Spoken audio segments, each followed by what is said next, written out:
மாமல்லபுரம் அருகே நடைபெறவுள்ள முதலமைச்சர் மு.க.ஸ்டாலின் பங்கேற்கும் நிகழ்ச்சிக்கான ஏற்பாடுகள் குறித்து அமைச்சர் தாமு அன்பரசன் ஆய்வு மேற்கொண்டார். செங்கல்பட்டு மாவட்டம் திருவிடந்தை பகுதியில் திமுகவின் சென்னை மற்றும் விழுப்புரம் மண்டலங்களின் வாக்குச்சாவடி நிர்வாகிகளை முதலமைச்சர் மு.க.ஸ்டாலின் சந்திக்கும் நிகழ்ச்சி நடைபெறவுள்ள நிலையில் நிகழ்ச்சி நடைபெறும் இடத்தை சிறு குறு மற்றும் நடுத்தர தொழில் நிறுவனங்கள் துறை அமைச்சர் தாமு அன்பரசன் ஆய்வு செய்தார். தொடர்ந்து செய்தியாளர்களை சந்தித்த அவர், முதலமைச்சர் சந்திப்பு நிகழ்ச்சியில் திமுகவை சேர்ந்த நிர்வாகிகள் மற்றும் தொண்டர்கள் என 1.50 லட்சத்திற்கும் மேலான நபர்கள் பங்கேற்க உள்ளதால் ஈசிஆர் சாலையில் பிற்பகல் 12 மணிக்கு மேல் வாகன போக்குவரத்து மாற்றம் செய்யுமாறு காவல்துறையிடம் தெரிவிக்கப்பட்டுள்ளதாக கூறினார். தொடர்ந்து இந்த நிகழ்ச்சிக்கு வரும் நிர்வாகிகள் வசதிக்காக குடிநீர் மற்றும் கழிவறை வசதிகள் ஏற்பாடு செய்யப்பட்டுள்ளதாக தெரிவித்தார்.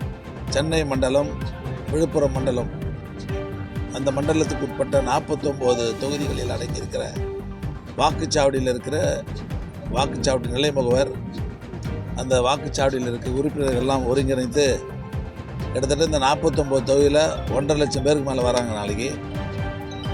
ஆக இந்த மாநாடை பொறுத்தவரையில் 2026 திராவிட முன்னேற்ற கழகம் ஆட்சி பொறுப்புக்கு வருவதற்கு ஒரு அச்சாரமாக அமையும் என்பதில் எந்தவித சந்தேகமும் இல்லை.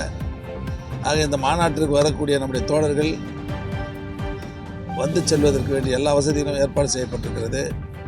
குடிநீர் வசதி, கழிப்பிட வசதி, அவங்களுக்கு வேண்டிய அந்த ஸ்நாக்ஸ்லாம் கூட ஒவ்வொரு சீட்டில் வச்சுட்டு அவங்களுக்கு எந்த வித பிரச்சனை இல்லாத வாகனங்கள் வருவதற்கு வேண்டிய பார்க்கிங்கு, கடலூர் விழுப்புரத்தில் வர்றவங்களுக்கெல்லாம் இந்த பக்கம், சென்னையிலேருந்து வர்றவங்களாம் இந்த பக்கம், அதுக்கு கிட்டத்தட்ட ஒரு 15,000-20,000 வண்டிகள் தங்குவதற்கு விடுவதற்கு வேண்டிய இந்த பார்க்கிங் வசதியெல்லாம் கூட பிரமாதமாக செய்திருக்கிறோம்.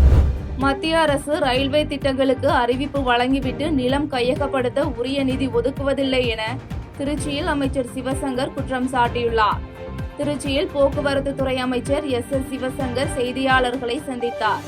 அப்போது அனுமதி வழங்கப்பட்ட நிலங்களுக்கு மத்திய அரசு நிதி ஒதுக்காதது குறித்து குறிப்பிட்டு பேசிய அவர், 19 ரயில்வே திட்டங்களுக்கு நிலங்கள் நில எடுப்பு பணிகள் முடிவடைந்த நிலையில் ரயில்வே துறையில் ஒப்படைக்கப்பட்டுள்ளது என்றும், மதுரை அருப்புக்கோட்டை ரயில் பணிகளை தமிழ்நாடு அரசு நிறுத்த கோரியதாக உண்மைக்கு மாறான செய்திகளை ரயில்வே அமைச்சர் கூறுவதாகவும் குற்றம் சாட்டினார். தொடர்ந்து மத்திய அரசு ரயில்வே திட்டங்களுக்கு அறிவிப்பு வழங்கிவிட்டு நிலம் கையகப்படுத்த உரிய நிதி ஒதுக்குவதில்லை என குற்றம் சாட்டிய அவர், மத்திய அமைச்சர் கூறும் செய்திகள் அரசியல் நோக்கம் கொண்டதாகவே உள்ளது என்றும், மத்திய நிதிநிலைக்கு அதிக பங்களிப்பு செய்வது தமிழ்நாடு அரசின் நிதிநிலைதான் என தெரிவித்தார். மாண்புமிகு பாரத பிரதமர் அவர்களுக்கு ஒரு கடிதம் எழுதினார். தமிழ்நாட்டினுடைய வளர்ச்சியை கருத்தில் கொண்டு தமிழ்நாட்டு ரயில்வே திட்டங்களுக்கு முன்னுரிமை கொடுத்து செயல்படுத்த வேண்டும் என்று ஒரு கோரிக்கையை வலியுறுத்தியிருந்தார்கள். அப்படி அவர்கள் வலியுறுத்தியிருந்ததற்கு மறுப்பு தெரிவிக்கிற விதமாக ஒன்றிய ரயில்வே துறை அமைச்சர் அவர் ஒரு செய்தியை வெளியிட்டிருக்கிறார். ஆனால் அத்தனை செய்தியும் அவர் சொல்வதெல்லாம் உண்மைக்கு புறம்பான செய்திகளாக இருக்கிறது. இன்னும் சொல்ல போனால் அவருடைய துறை வெளியிட்ட செய்தியை அவருக்கு தெரியாமல் இவர் ஒரு புதிய தகவலை வெளியிடுகிறார். அந்த அடிப்படையில் தான் இருக்கிறது. அதில் மிக குறிப்பாக இந்த 2021 மே மாதம் மூலம் தமிழ்நாட்டில் ஒன்றிய அரசால் அறிவிக்கப்பட்ட ரயில்வே திட்டங்களை முக்கியத்துவத்தை கருத்தில் கொண்டு பல ஆண்டுகளாக நிலுவையில் இருந்த ரயில்வே திட்டங்களுக்கான நில எடுப்பு பணிகளின் மீது தனி கவனம் செலுத்தி விரைவான நில எடுப்பு நடவடிக்கைகள் மேற்கொள்ளப்பட்டு வருகின்றன. கேசவ விநாயகன் பதவி விடுவிப்பு குறித்து எந்த விமர்சனமும் இல்லை என சென்னையில் பாஜக மூத்த தலைவர் தமிழிசை சவுந்தரராஜன் கருத்து தெரிவித்துள்ளார். சென்னை தீநகரில் நடைபெற்ற தமிழ்நாடு பாஜகவின் அமைப்பு பொதுச் செயலாளராக இருந்து பொறுப்பில் இருந்து விலக்கப்பட்ட கேசவ விநாயகன் பிரிவு உபசரிப்பு நிகழ்ச்சியில் கலந்து கொண்ட பாஜக மூத்த தலைவர் தமிழிசை சவுந்தரராஜன் செய்தியாளர்களை சந்தித்தார். அப்போது தமிழக பாஜகவில் மேற்கொள்ளப்படும் கட்சி ரீதியான மாற்றங்கள் RSS இயக்கத்தின் நீண்டகால நடைமுறைப்படியே நடைபெறுவதாகவும், இதில் எவ்வித உள்நோக்கமோ அல்லது விமர்சனமோ இல்லை என்றும் தெரிவித்தார். தொடர்ந்து பாஜக மற்றும் RSS அமைப்புகளில் ஒரு பொறுப்பில் இருந்து மற்றொரு பொறுப்பிற்கு மாற்றப்படுவது என்பது இயல்பாக நடைபெறக்கூடியது என குறிப்பிட்ட அவர், RSS அமைப்பில் இருந்து அரசியல் பணிக்கு வந்தவர்கள் மீண்டும் தங்களது தாயமைப்பிற்கு சென்று பணிபுரிவது வழக்கம் என்றும், இது நிர்வாக ரீதியான மாற்றமே தவிர இதில் வேறு அழுத்தம் எதுவும் இல்லை என்றும் தெரிவித்தார். ஒரு விமர்சனமும் இல்லை. முதல்ல அவருக்கு நாங்கெல்லாம் நன்றி உள்ளவர்களாக இருப்போம். 11 ஆண்டு காலம், அதுவும் குறிப்பாக நான் மாநில தலைவராக இருக்கும்போது தான் அவர் சங்க பணியிலிருந்து அரசியல் பணிக்கு வந்தார். அவர் என்னோட ஒரு சகோதரராக பழகியவர், இந்த கட்சியோட வளர்ச்சியில் எல்லாம் முக்கிய பங்காற்றியவர். எந்த விமர்சனமும் இல்லை. இது யதார்த்தமாக எப்படி சங்கத்திலிருந்து திடீர்னு 2015 ஆண்டு இங்கே மரியாதைக்குரிய மோகன்ராஜுலு அவர்களுக்கு உடல்நிலை சரியில்லாமல் ஆக்சிடென்ட் ஆனோன்னு வந்தாரோ, அதே மாதிரி இன்னொரு சங்கத்தில் இன்னொரு பணிக்கு, இதை விட முக்கியமான பணிக்கு போகிறார். அதனால் இது ஆர்எஸ்எஸ்ல இது ஒரு எப்போவுமே ஒரு சிஸ்டம், அந்த சிஸ்டத்துக்குள்ளே தான் அவர் வந்திருக்கிறாரு, அந்த சிஸ்டத்தில் தான் அவர் போயிருக்கிறாரு. அதனால் இதில் எந்த விமர்சனமும் இல்லை, எந்த குற்றச்சாட்டும் இல்லை. குற்றச்சாட்டை சொன்னால் அவரோட 11 ஆண்டு கால பணிக்கு அது ஒரு நன்றி உள்ள தன்மையாக இருக்காது. திமுக காங்கிரஸ் கூட்டணி குறித்து தனிநபர் விமர்சனத்திற்கு பதில் சொல்ல முடியாது என ராமநாதபுரத்தில் திமுக துணை பொதுச் செயலாளர் கனிமொழி தெரிவித்தார். ராமநாதபுரம் பாரதி நகரில் நடைபெற்ற திமுக தேர்தல் அறிக்கை தயாரிப்பு குழு கூட்டத்தில் கலந்து கொண்ட திமுக துணை பொதுச் செயலாளர் கனிமொழி செய்தியாளர்களை சந்தித்தார்.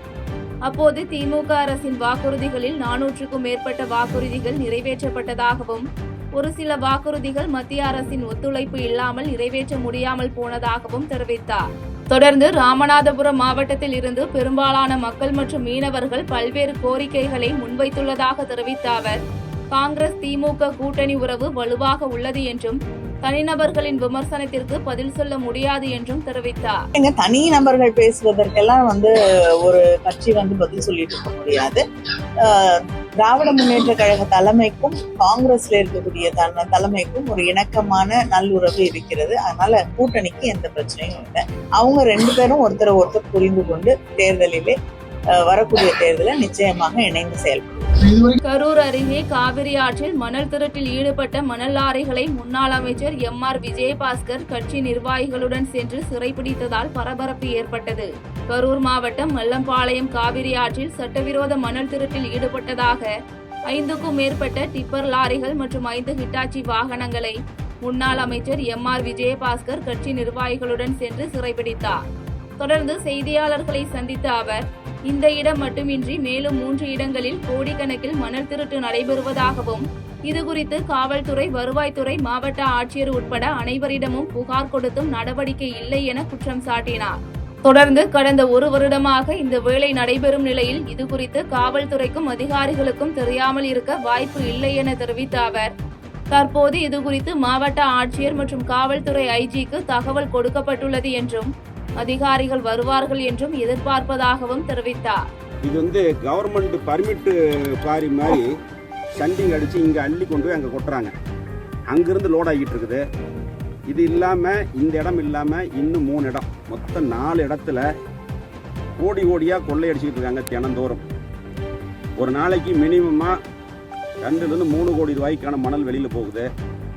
இதை பல தடவை காவல்துறை, வருவாய்த்துறை, மாவட்ட ஆட்சியர் எல்லாத்துக்கிட்டும் கம்ப்ளைண்ட் பண்ணி பார்த்துட்டோம். ஆனால் எதையுமே கண்டுக்கல.